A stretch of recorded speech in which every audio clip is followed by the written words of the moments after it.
Boa tarde, meu caro aluno, meus caros alunos e minhas caras alunas do primeiro período de agronomia também, aqueles que assistirão essa aula gravada, né, no YouTube. Já está crescendo aqui. Então, hoje a gente vai continuar tratando de funções e gráficos no estudo de cálculo. Então, eu quero pelo menos adentrar, depois que terminar essa parte desse estudo, em limites, que é a minha pretensão de começar a próxima semana, que é a nossa parte introdutória ao cálculo propriamente dita, né? Porque tudo que a gente vem vendo de cálculo é uma revisão do ensino médio. Uma coisa ou outra que eu vi em cálculo vetorial ali, que é questão de nível superior. A gente já deu uma adentrada em questões de nível superior em cálculo vetorial e a gente vai entrar em cálculo diferencial e integral na próxima semana, né? Então, tudo isso que a gente tem visto até agora é de revisão, né? Disse uma coisinha ou outra que não foi revisão. Então, como eu gosto de ir, a gente vai para o nosso livro. Eu não estou com o meu quadro aqui atrás, porque eu não estou em casa. Não deu tempo de ir para casa para dar aula, porque eu teria que ir para casa e depois voltar para dar essa aula aqui. Então, eu fiquei logo direto. O que for tentar escrever aqui, a gente escreve com o mouse mesmo aqui, né, na tela. Então, a aula passada a gente terminou vendo as funções, né? A gente adentrou na função do primeiro grau, rememorando aquilo que vocês viram com o professor Paulo Sérgio. Então, eu tenho as funções polinomiais de forma geral, que até eu mostrei para vocês. A gente vai desenhar aqui, rever essas questões dos gráficos. Já sabemos que um gráfico de uma função do primeiro grau é uma reta crescente ou decrescente de acordo com o coeficiente angular. E as funções de segundo grau, que a gente vai começar aqui, me dão gráficos parabólicos. Professor, tem como saber gráfico de função do terceiro grau? Alguma coisa ou outra tem como a gente saber. Como eu disse na aula passada, né? Deixa eu só botar a tela em branco para escrever. Como eu estou com um projeto aqui da gente, eu vou comprar uma mesa digitalizadora, né? Que eu escrevo na mesa e aparece aqui, mas por enquanto, o que é que eu tenho aqui? Então a gente viu, vou botar o texto aqui, né? Função polinomial propriamente dita, né? Função geral, função polinomial. Então, função polinomial. Função polinomial. O que é que dá o grau da função polinomial? É o maior expoente que eu tenho na variável x, né? Que é a variável mais conhecida, mas na variável independente, que é o x. Então, quando eu pego e escrevo aqui, dessa maneira, minha função polinomial, eu tenho f de x, ou y, né? Mas eu vou botar assim, f de x é igual a n vezes x elevado a n, mais an menos 1, vezes x elevado a n menos 1. Aí eu vou descendo, né? Mais 3 pontinhos, né? A1 vezes x mais A0. Cada um tem seu nomezinho aqui, né? A função polinomial ela vai ser sempre escrita dessa maneira. O grau é o maior expoente. No caso aqui, eu estou escrevendo a função geral de grau n. Grau n nesse caso aqui. Eu tenho meu x é minha variável independente e meu y, que é o f de x aqui, que é o y, que é a minha imagem, é a variável dependente. E meus ais são os meus coeficientes. Coeficiente ou termos, né? Coeficientes ou termos. Vou botar aqui, coeficientes ou termos. O ruim como é escrever pelo mouse, né? Por isso que eu vou comprar mesmo, coeficientes ou termos. E meu A0 é o termo independente. Por quê? Porque ele não está com x. Ó. Perceba que a n está com xn, a n-1 está com xn-1, a 1 está com x e a 0 é o meu termo independente. Meu termo independente, né? Ele não está diferente de variável. X e y são minhas variáveis. Meus a's, meus números, são meus termos. E meu número que está sozinho é o chamado termo independente. Então, o que é que acontece? Meus A's,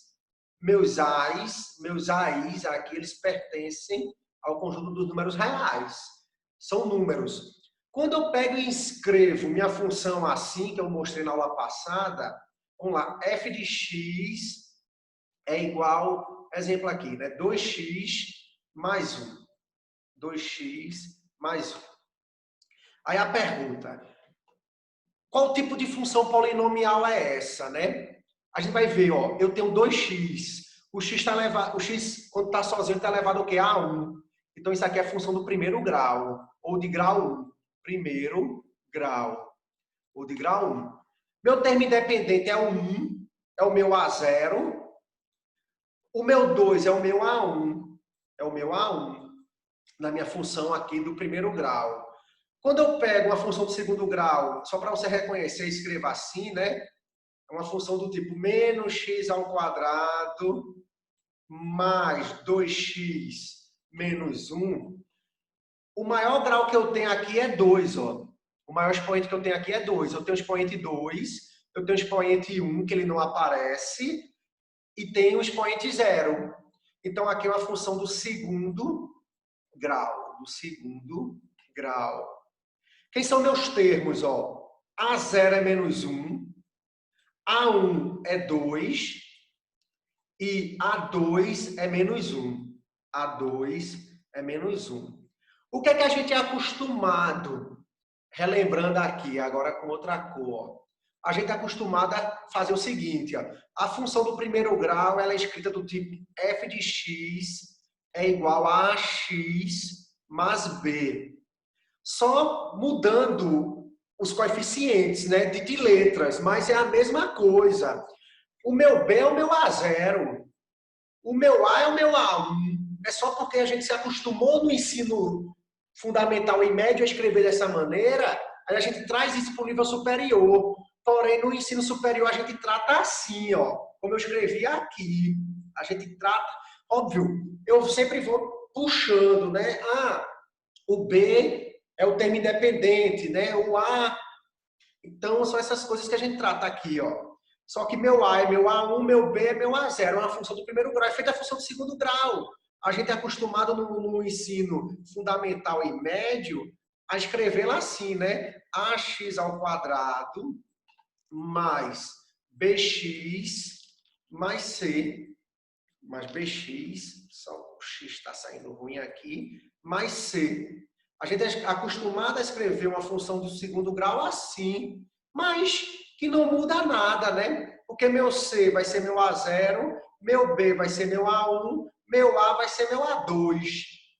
Ou seja, a minha função de segundo grau. Lembrando que para o grau está garantido, né, que meu A tem que ser diferente de 0 e meu A aqui tem que ser diferente de 0. Porque se o A for 0, eu desço o grau.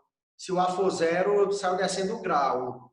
Então, é dessa maneira que a gente rememora função do primeiro grau e função do segundo grau. A aula passada eu terminei vendo a função do primeiro grau, que é essa daqui, né?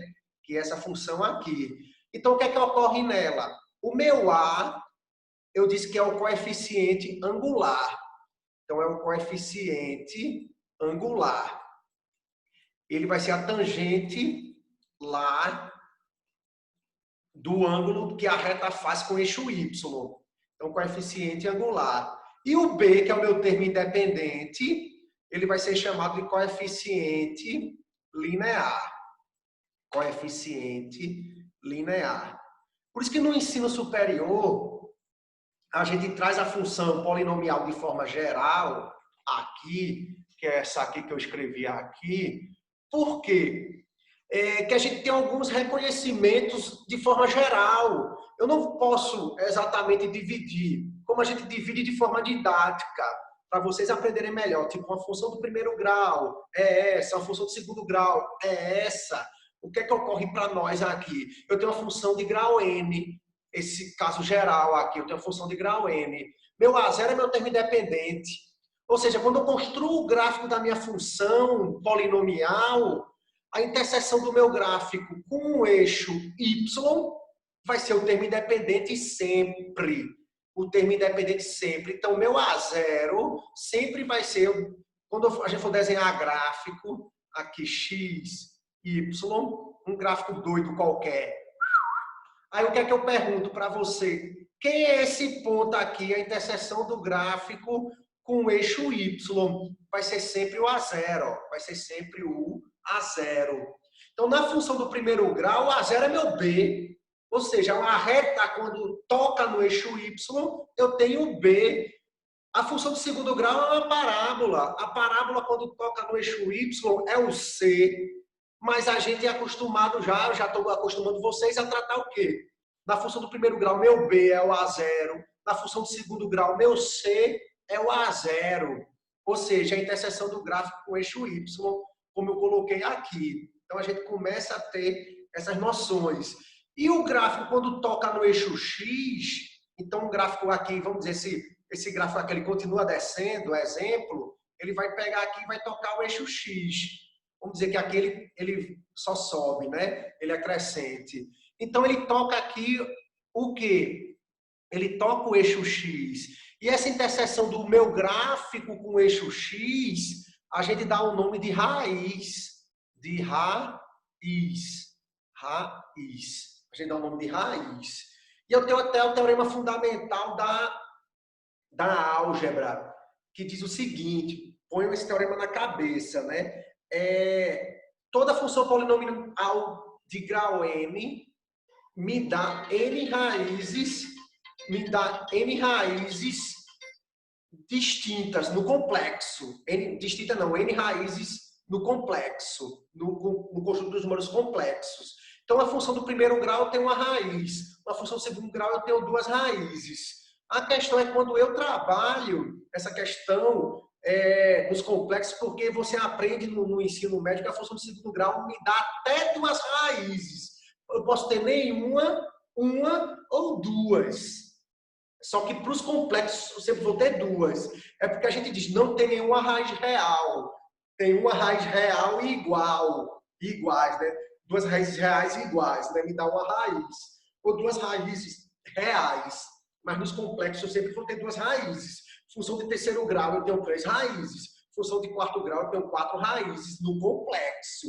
Quando eu vou desenhar no gráfico, a questão é que as raízes complexas elas não aparecem no gráfico, que eu vou mostrar aqui, voltando para o nosso livro, só para relembrar aqui função do primeiro grau, né? Então, a função de primeiro grau, ela é uma função, como está escrita aqui, é uma reta que a gente viu na aula passada. Eu tenho a função polinomial do primeiro grau, que é da forma y é igual a x mais b, que eu mostrei ali. X é a variável independente, y é a variável dependente, e meu a tem que ser diferente de zero. Aí na aula passada eu disse, se a for igual a zero, eu tenho uma função constante. Ela é chamada função polinomial de grau zero, a função constante. Ela é a função polinomial de grau zero. Função polinomial de grau zero. Minha função do primeiro grau, ela vai ser uma reta. Aí a gente vai ver aqui, eu vou desenhar 3 retas para a gente ter uma noçãozinha aqui, ó. Deixa eu zerar aqui, pronto. Vou desenhar as retas aqui. Vou desenhar 3 gráficos. Gráfico 1, tentar aqui, né?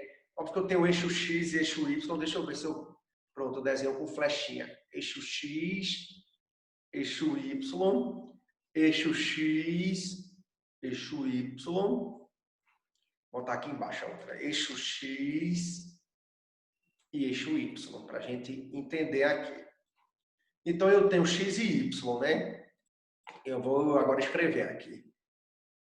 Vou botar assim mesmo. X, Y, X, Y, X, Y. É meu plano cartesiano, normal que a gente já conhece faz tempo, né? E agora eu vou desenhar retas para vocês. Eu vou ter essa reta, para a gente entender. Eu vou ter essa reta e eu vou ter essa reta aqui. Eu tenho 3 retas aqui que eu desenhei para vocês. Eu tenho uma reta paralela ao eixo X. Vou botar aqui. Essa daqui é paralela ao eixo X. Vou até chamar essa reta de R. Aqui só para a gente escrever aqui que R é paralela ao eixo X. Aí eu tenho uma reta crescente e uma reta decrescente aqui. Beleza. Agora vamos lá. Quando minha reta é paralela ao eixo X, eu tenho uma função constante, que é a função polinomial de grau zero. Então, qual é o grau dessa função zero? Grau zero. Também chamada de função constante. Quando eu tenho reta crescente ou reta decrescente, eu tenho função polinomial de grau 1, ou de primeiro grau, né? Vamos botar aqui grau 1, grau 1, grau 1. Beleza. Minha função de grau zero ela é constante. Eu só vou ter o A0. É a minha função do tipo y é igual a A0. Como o livro traz y igual a B. Quem é meu A0? Esse ponto aqui. Vai ser meu A0. Vai ser meu A0. A interseção do gráfico com o eixo y. É o meu termo independente. É o meu A0. Escrevendo dessa maneira, né? Então, o que é que acontece? Eu escrevo essa reta dessa maneira. Vamos dizer que se meu A0 fosse 2, exemplo, né? Eu tenho a função y igual a 2.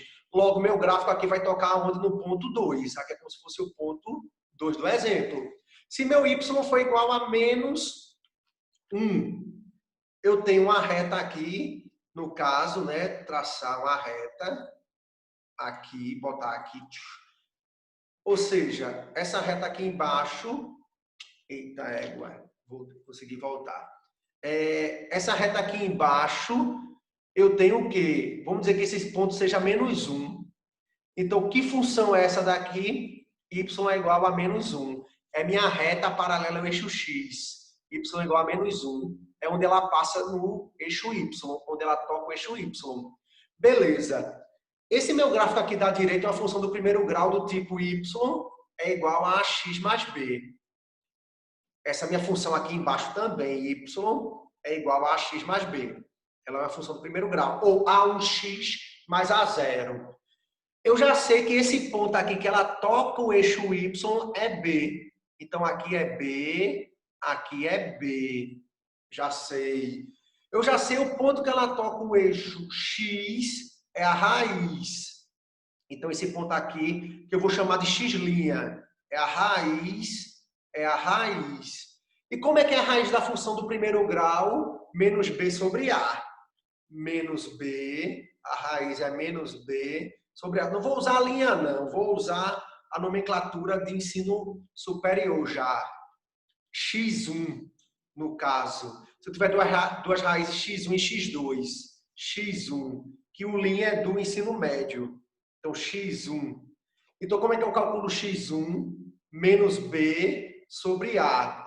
E como é que eu calculo? Por que chega a menos b sobre a? Porque eu pego a função igual a zero. Eu faço ax mais b igual a zero. Aí chego nesse resultado. Então, eu já sei que são minhas raízes, né? Minha raiz, né? Minha raiz aqui. O que é que falta a gente analisar do gráfico? Que aí eu volto para o livro. É a ascendência ou a descendência, né? A função crescente ou função decrescente. Eu vou olhar o que eu chamo de ângulo, que eu vou botar de rosa aqui, ó. Aqui é meu θ, o meu alfa, né? Na aula passada eu usei alfa, beleza. Aqui é meu alfa, aqui é meu alfa. Ou seja, é o ângulo que minha reta faz com o eixo X. É o meu alfa, que é o meu ângulo. É o ângulo da reta. É o ângulo da reta. Ângulo da reta. Nesse caso aqui, meu alfa é menor que 90 graus. Minha reta é crescente. Meu alfa é menor que 90 graus. Nesse caso aqui, meu alfa passa de 90 graus. Ou seja, alfa maior que 90 graus. Alfa maior que 90 graus. A tangente diz o seguinte, quando o meu ângulo é menor que 90 graus, minha tangente é positiva. Então, a tangente de alfa é maior que zero. Quando meu ângulo é entre 90 e 180, minha tangente é negativa. Então, minha tangente aqui é menor que zero. O que é que significa isso? Eu vou olhar para o meu A. Meu A é chamado coeficiente, no caso, angular. Meu A é a tangente de alfa. Por isso que a gente diz o seguinte, quando minha reta é crescente, meu A é positivo, porque minha tangente é positiva. Então, aqui meu A é positivo. Quando minha reta é decrescente, a tangente é negativa, logo meu A é negativo. Meu A é negativo. Então, são algumas análises que a gente precisa entender de reta para a gente entender a função do primeiro grau, que eu vou trazer aqui no livro de volta. Para a gente entender e saber andar aqui, ó. Eu tenho uma reta crescente, eu já sei que a função do primeiro grau é uma reta. Aqui tem a definição da tangente, né? Aqui, na verdade, é a prova da tangente. Aqui é a prova da tangente, né? Nesse caso aqui, que ele mostra aqui. Uma coisa interessante é o seguinte, ó. Todo gráfico que passa pela origem aqui, né, que passa pela origem do plano cartesiano, significa que B é igual a zero. B é igual a zero. Então, minha função vai ser sempre do tipo AX. Ó, aqui B é igual a zero. Minha função vai ser sempre do tipo AX, quando ela passa pela origem. Se eu tiver um ângulo de 45 graus aqui, ou seja, a tangente de 45 é igual a 1. Se você lembrar daquela tabela lá do seno, cosseno e tangente, de 30, 45 e 60. Tangente de 45 é igual a 1. Logo, minha função vai ser do tipo y igual a x. Essa daqui é y é igual a x. Ah, já está aqui escrito. Ó. Y é igual a x. Ou seja, toda função que passa pela origem, ela é do tipo ax. Ax. Porque meu B é zero. Quando o ângulo é de 45 graus, eu tenho a função y igual a x. Aí eu tenho alguns exemplos aqui embaixo. Ó. Se meu A for positivo, ou seja, a minha reta ela é crescente. Se meu A for positivo, aí eu posso olhar A igual a 1, A igual a 2, A igual a 1 meio, A igual a 1 terço. Para olhar aqui embaixo, nesse gráfico aqui, ó. Y igual a 2x, y igual a x, y igual a meio x, y igual a 1 terço de x. Pode ver que sem B. Então, se o ângulo for maior que 45, o que é que acontece? Meu A é maior do que 1. Ele vai subindo. Se o ângulo for menor que 45, meu A é entre 0 e 1. Ou seja, minha reta vai descendo em função de y igual a x. Lembrar que eu estou comparando com y igual a x. Com y igual a x. Então, se A for maior que 1, minha reta ela vai inclinando para cima, né? Para cima em relação a y igual a x. Se meu A for entre 0 e 1, ela vai inclinando para baixo. Ou seja, A maior do que 1, eu tenho um ângulo alfa, né, que eu chamei de alfa, maior que 45 graus. Meu A entre 0 e 1, meu alfa é menor que 45 graus. Então, é um tipo de comparação que a gente pode analisar a reta. Eu tenho agora a reta a reflexão do y igual a x. A reflexão de y igual a x é y igual a menos x. É uma reta decrescente, né? Porque meu A é negativo. Ó. Meu A é menos 1. Meu A é negativo. Minha reta é decrescente. Só que ela é o espelho. Esse ângulo daqui, todo, na verdade, ele é 135 graus. Ele é 135 graus. Esse complemento dele aqui que é 45. Como a gente já sabe. Ou seja, quando eu tenho um ângulo de 45 graus, eu tenho minha reta y igual a x. Y igual a x. Quando o meu ângulo for de 135 graus, eu tenho y igual a menos x. E a gente pode fazer análise também para retas negativas. Ó. Ou seja, eu vou botar A igual a menos 1, A igual a menos 2, A igual a menos 1 meio, A igual a menos 1 terço. e minha reta começa a se inclinar. Se meu A diminuir, porque menos 2 é menor que menos 1, muita gente se esquece, né? Porque pensar, se meu A aumentar, né? Menos 1, menos 2, não, meu A está diminuindo. Menos 1, menos 2, menos 3, eu estou diminuindo, né? Mas se aumentar em módulo, aí sim, né? Se eu aumentar em módulo de 1, passar para 2 em módulo, né? Que módulo de menos 2 é 2. Se passar para menos 3 em módulo, né? Que é 3, minha reta ela vai inclinando para cá. Só que eu estou pensando negativamente, né? Eu estou pensando negativamente.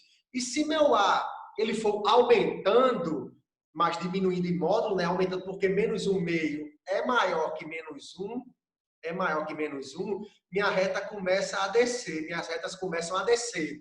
Então é isso que ele fala aqui no texto, que vocês podem depois ler em casa também, né? Quando a reta vai inclinando para o eixo Y, ou ela vai inclinando para o eixo X. Aqui, ó, se A for menor que menos 1, a reta ela vai inclinando para o eixo Y, para a vertical. Se meu A for entre menos 1 e 0, a reta vai se inclinando para a horizontal, para o eixo X. Vai se inclinando para o eixo X. Então, algumas análisezinhas que podem facilitar a nossa vida no estudo de cálculo, né? Então, a gente já entendeu qual é o papel do A, do coeficiente angular. E o papel do B a gente já viu também, que é o quê? A interseção do gráfico no eixo Y. Aqui, ó. Eu tenho B igual a 0 aqui. Aqui é B igual a 1. Ou seja, função B igual a 0, função com B igual a 1. Então, meu B é a interseção do gráfico com o eixo Y. Que aqui eu vou mostrando aqui embaixo, ó. Para qualquer outro valor do coeficiente B, acontece algo análogo. Ou seja, se eu começo a aumentar meu B, o que é que vai acontecer? Eu vou transladando a minha função para cima. Se eu começo a diminuir meu B, eu vou transladando minha função aqui para baixo. É isso que a gente vai fazer nessa análise. Foi isso que eu cobrei para vocês aqui, para vocês fazerem essa análise aqui. Para vocês fazerem essa análise. Então, esse início aqui todo, ou seja, o professor Paulo Sérgio mostrou para vocês como construir esses gráficos. Tem a forma rápida de construção, que eu gosto de fazer rapidamente. Eu vou mostrar para vocês aqui, vou fazer a letra A aqui para vocês. Deixa eu anotar aqui no meu papel quem é a letra A, para eu fazer na parte aberta ali, 3/5 de x menos 2. Beleza. Para vocês verem como é que eu faço. Para vocês verem como é que eu faço aqui. Então, o que é que eu tenho? Deixa eu zerar aqui. Beleza, deixa eu botar eixo X. Vou botar o eixo, nem sei aqui, mas vou botar eixo Y aqui. Pronto. Deixa eu fechar aqui, voltar com a canetinha. Vou botar em vermelho X e Y. E agora eu vou pegar aqui, né, o preto. Minha função lá da letra A é Y é igual a 3/5 de x menos 2. Professor, como é que o senhor constrói um gráfico rápido? Porque eu já tenho óbvio, né? A pessoa já estudou tanto matemática na vida, né? Eu sempre brinco, eu comecei a estudar matemática com 3 anos de idade, quando eu entrei no colégio, né? Que eu entrei no hoje infantil, né? Lá no maternal, com 3 anos de idade, nunca parei de estudar matemática, né? Então, o que é que acontece? Eu desenho mais ou menos rápido, ó. Assim. Olha para o B. Olha para o B. O B é menos 2, que é o meu A0, né? Pensando na polinomial. Ou seja, ele vai passar no menos 2 aqui. Ele vai passar aqui embaixo. Beleza. Só que a reta ela vai descer ou vai subir? Ela vai subir. Meu A não é positivo, ó. Meu A é 3/5. É maior do que 0. É maior do que 0. Aí eu taco logo assim, ó. Eu sou meio doido para desenhar logo. Eu faço assim, ó. Pronto. E aí, professor, terminou? Não. Aí eu vou marcar 2 pontos. Não é uma reta, eu vou marcar 2 pontos. Eu vou marcar a interseção com o eixo X e a interseção com o eixo Y. Acabou-se. Aí como é que eu faço? Eu venho para cá. Meu B não é menos 2. Pronto, eu já sei que a interseção com Y é menos 2. Aí eu escrevo aqui menos 2. Eu venho aqui menos 2. Esse ponto aqui. Vou escrever do outro lado aqui, menos 2. Esse ponto aqui. E esse outro ponto aqui, quem é? Minha raiz. Aí eu vou calcular, né? Você pode usar logo a fórmula que eu mostrei para vocês. X1 é menos B sobre A. Aí eu venho aqui, x1 é igual a menos 2, que B é menos 2 sobre A, que é 3 quintos. 3 quintos, né? Aí o que é que acontece? Menos 2 dá mais 2.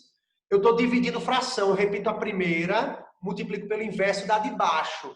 3 quintos vira 5 sobre 3. 2 vezes 5 é 10. Vai ficar 10 sobre 3. Então, esse ponto aqui é 10 sobre 3. E acabou-se. É a raiz. É assim que eu faço. Ou seja, eu fui aprendendo a desenhar gráficos mais rápido, né? Comportamento de gráficos que a gente vai começar a estudar, de qualquer tipo de gráfico, a partir da próxima semana, começar com limite para a gente estudar qualquer tipo de comportamento de gráfico. Se eu trouxer outra questão aqui, ó, de forma rápida também, eu vou anotá-la aqui, ó. Y é igual a menos 8 sobre 7x mais 1/3. Aí, beleza. Como é que eu desenho esse gráfico aqui de forma rápida? Vamos lá. Eixo X, eixo Y. Primeira coisa que eu faço aqui. Apago. Não é para apagar tudo não, Tiago, mas apaguei, né? Eixo X, eu apago é para tirar, para botar a canetinha, né? Eixo Y, eixo X. Só alinhar aqui, beleza. Apaga aqui para botar a canetinha. Aí X, Y. Minha função eu anotei aqui, letra B, Y, é igual a menos 8 sobre 7x, menos 8 sobre 7x, mais 1/3. Beleza. Aí eu sei que a reta, eu olho para cá agora. Meu B é 1/3, ele é positivo, ele está aqui por cima, né? Ele está por aqui por cima. E meu A é negativo, ó. Meu A é menos 8 sobre 7, é menor que zero. Eu tenho uma reta decrescente. Então eu já sei que minha reta é assim, ó. Eu já passo assim. Eu já sei que minha reta é decrescente. Beleza. Rápido, né? Mas aí só falta marcar os pontos. Eu já sei que esse ponto aqui é mais 1/3, que é o meu B. Já sei que esse ponto aqui é 1/3. Então você já anota aqui 1/3. Deixa eu só ajeitar esse 3 aqui, né? 1/3. E quem é esse meu ponto aqui? É a raiz. E como é que eu calculo a raiz? X', x1, né? Menos B sobre A. Aí eu vou ter, descer para cá, né? X1 vai ser igual a menos 1/3 dividido por A, que é menos 8 sobre 7. Menos dividido por menos vai dar mais. A x1 vai ser igual a... Repito a primeira fração, que é 1/3, a de cima, né? Multiplico pelo inverso da de baixo. 7 sobre 8. 1 vezes 7, 7. 8 vezes 3, 24. Então, isso aqui vai dar o quê? 7. Esse ponto aqui é 7 sobre 24. E acabou-se. Então, pode ver que é uma forma rápida da gente analisar a função do primeiro grau. Então, beleza. Vamos iniciar a análise de função do segundo grau, né? Que são as parábolas, que vocês lembram do nosso ensino médio. Eu tenho minha parábola de forma geral, que aqui a parábola ela é meio incompleta, né? Mas vou escrever aqui. Minha parábola de forma geral ela é escrita assim: y é igual a x ao quadrado mais bx mais c, com a diferente de zero. Quem é meu termo independente? C, que seria meu A0, né? Meu C é meu termo independente. É a interseção do gráfico com o eixo Y, independente. A questão da parábola é que ela vai ter alguns pontinhos que eu preciso analisar junto com vocês, para a gente poder construir uma parábola de forma rápida, feito eu construo uma reta. Eu já tenho essa noção e quero passar para vocês, ó. Eu sei que a parábola, ó, ela pode ser assim, que a gente fala. Essa abertura da parábola aqui, a gente chama de concavidade. Beleza? Concavidade. Concavidade.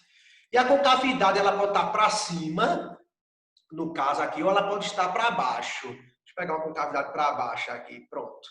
Eu posso ter a concavidade para cima, nesse caso aqui, para cima, e eu posso ter a concavidade para baixo, para baixo.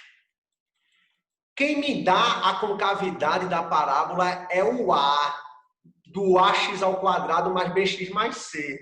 Então, se a concavidade for para cima, significa que o A é positivo, maior que zero. Se a concavidade for para baixo, significa que meu A ele é negativo, menor do que zero. Então, a primeira coisa que a gente vai analisar é isso, meu A. Meu A me dá a concavidade, é o número que está na frente do x ao quadrado. Se eu tiver menos x ao quadrado, que ele está botando aqui menos, essa daqui de baixo, né? Menos, vou botar essa daqui, x ao quadrado. A pessoa pergunta, quanto é que vale o A? O A vale menos 1. Logo, o A é negativo. Se o A for negativo, eu tenho o que? Concavidade para baixo. Se o A for positivo, concavidade para cima.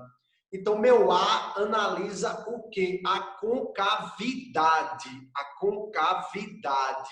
Depois vamos falar dessas translações em torno do eixo Y aqui, que eu tenho a concavidade abrindo, a concavidade fechando, a concavidade... aí depois eu tenho um gráfico subindo, o gráfico descendo. Quem vai fazer o gráfico subir ou o gráfico descer é o C. É o C. Só que ainda eu estou trabalhando aqui, ele trabalha a função sem o B. Esse meu K aqui é o meu C. Eu estou trabalhando a função do tipo Y é igual a x ao quadrado mais C. C é meu termo independente. O que é que significa isso? Que é a interseção do gráfico com o eixo Y. Ó, é esse ponto aqui, é esse ponto aqui, é esse ponto aqui, é esse ponto aqui. Então, o que é que significa isso? Ó? Como ele está dizendo aqui, aqui é menos 3. Aqui, então, minha função. Ó. Aqui é 1. Olha aqui minha função. Aqui é 2. Olha aqui minha função. Então, o que é que significa? Né? Tudo meu que significa, né? Mas é bom para a gente pensar. Quando eu não tenho B, vou botar aqui, né? Quando o B da minha função é igual a 0, significa que o eixo de simetria é o eixo Y. Eu vou falar do eixo de simetria. Eu vou falar da minha parábola de forma geral agora. Eu vou na parte lá em branco para a gente pensar na parábola de forma completa. A gente pensar na parábola de forma completa aqui. Deixa eu vir para cá. Aí a gente vai pensar na parábola de forma completa. Deixa eu ver se aqui tem parábola para eu desenhar. Tem não, vai na mão livre mesmo. Eu posso ter parábola com concavidade para cima. Meus desenhos, Tiago sendo Tiago, né? Concavidade com parábola para cima. Concavidade com parábola para baixo. É cada desenho feio, mas deixa assim, para a gente dar para entender. Existe um eixo aqui. Faltam 10 minutos, beleza. Existe um eixo aqui que divide minha parábola na metade. Assim, é como se fosse um espelho. Aqui, né? Aqui. É porque por isso que essa parábola ficou feia aqui para eu botar. É como o seguinte: esse lado daqui fosse igual a esse, né? Assim, igual no reflexo. Igual no reflexo. Vou botar aqui, reflexo. Reflexo. Reflexo. É como aquela que eu falei na aula passada, né? Mão esquerda que se torna mão direita, né? Aqui. E esse lado daqui é o reflexo desse. Esse eixo que, como se fosse um espelho, a gente vai dar o nome de eixo de simetria. Eixo de simetria. Beleza, aí eu tenho o eixo de simetria. Esse eixo azulzinho aqui é o eixo de simetria. Vou botar aqui no meio porque aí eu vou riscar. Um para o lado, outro para o outro. Um para o lado, outro para o outro. Beleza. Peraí, aqui. Beleza. Aí o que é que acontece? Eixo de simetria, eixo de simetria. A interseção do gráfico com o eixo de simetria eu vou chamar de vértice. Então, esse meu ponto aqui, deixa eu botar de outra cor. Esse meu ponto aqui, ele é o vértice. Então, esse ponto é o vértice, esse ponto é o vértice. Vértice, vértice. Vértice, vértice. Quando a concavidade é para cima, meu vértice é o ponto mais baixo da parábola, né? A maior que zero aqui, né? Meu vértice, eu vou dizer que ele é o ponto mínimo. Ponto. A gente vai falar de ponto de mínimo quando a gente entrar em cálculo. Eu já vou escrever o nome correto aqui, em limite, né? Ponto de mínimo. Quando minha concavidade é para baixo, né? A menor que zero, o vértice aqui ele é ponto de máximo. É o maior ponto da minha parábola. A gente vai ver depois como isso a gente faz. Que a gente deriva igual a zero. Ponto de máximo. Ponto de máximo. Beleza. Então a gente já sabe que o A vai me dar concavidade, né? Concavidade para cima, concavidade para baixo. A gente já sabe que quando a concavidade é para cima, meu vértice é ponto de mínimo. Eu vou chamar aqui de V. Quando a gente entrar em cálculo 2, o vértice vai receber o nome de ponto de sela. Mas aí depois a gente explica isso aí. Vértice, ponto de mínimo. Quando a concavidade é para baixo, o vértice é o ponto de máximo. Beleza, né? É o ponto mais alto da minha parábola. Então, eu tenho essas questões aqui. Vamos analisar mais um pouquinho a parábola. Que eu vou fazer aqui, limpar tudo. Que aí eu vou fazer alguns gráficos aqui para a gente fechar aqui, né? O que é que eu vou fazer? Depois eu vou gravar uma aula sozinho, aqui no intuito da gente fazer algumas análises. Mas eu vou tentar fazer agora. Vou botar 3 aqui, né? Para a gente analisar. Beleza. Quando começa a puxar aqui x, y, x, y, x, y. Eu vou desenhar todas as minhas parábolas com concavidade para cima. Nesse caso aqui, A maior que zero para tudinho. A maior que zero para tudinho. Aqui. Beleza. Aí eu vou aqui mudar de cor, vou botar essa parábola aqui. Tá feia, mas depois eu falo um pouquinho mais. Essa parábola aqui e essa parábola aqui. Perceba o seguinte, ó, que é isso que eu quero mostrar para vocês.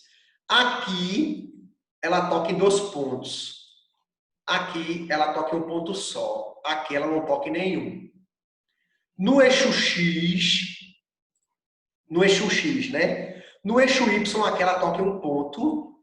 Aqui ela toca em um ponto. No eixo Y, aqui ela toca em um ponto. Beleza. Interseção do gráfico com o eixo Y, termo independente. Meu termo independente da função de segundo grau é C. Então, esse ponto aqui é C, esse ponto aqui é C, esse ponto aqui é C. Sempre, sempre vai ser C. O que é que significa tocar em 2 pontos? Aqui vai significar que ela tem 2 raízes. 2 raízes. Interseção do gráfico com o eixo X, raiz. 2 raízes, uma raiz e nenhuma raiz. Só que tudo aqui a gente está olhando no conjunto dos números reais. Nenhuma raiz.